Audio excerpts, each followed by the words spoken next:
క్రైస్తవులమైన మన నుండి అన్యులు చాలా ఎక్స్‌పెక్ట్ చేస్తారండి. క్రైస్తవులు సినిమాలు చూడరు, త్రాగరు, దొంగతనం చేయరు. వాళ్ళు పరిశుద్ధంగా జీవిస్తారు అని చెప్పి అనుకునే వారిగా ఉంటారు. ఈరోజు మీరెలా జీవిస్తున్నారు?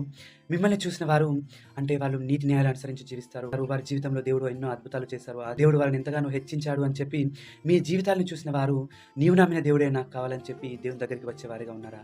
లేకుంటే మీరు దేవునికి అవిధేయత కలిగి జీవించినట్టయితే, మీరు అన్యాయం చేసినట్టయితే మీ జీవితంలో కొన్ని కష్టాలు, నష్టాలు తెచ్చుకున్నప్పుడు మీ కుటుంబము పరిస్థితి బాలేనప్పుడు, అదేంటి నువ్వు దేవుడిని నమ్ముకున్నావు కదా! ఎందుకు నీకిలా అవుతుంది? కుటుంబం ఎందుకిలా అవుతుందని చెప్పి మిమ్మల్ని బట్టి దేవుడిని దూషించే వారిగా ఉన్నారా? ఒకవేళ వాళ్ళు దేవుడిని దూషించినట్టయితే అది మనకు సిగ్గుచేటు కాదండి. మన దేవునికి మనము సిగ్గు తెచ్చేవారిగా జీవిస్తున్నామని అర్థం. అందుకే దేవుని వాక్యం సెలవిస్తుందండి.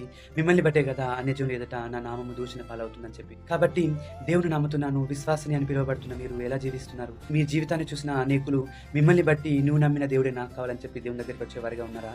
లేకుంటే మిమ్మల్ని బట్టి దేవుడిని దూషించి నీ దేవుడు నాకెందుకని చెప్పి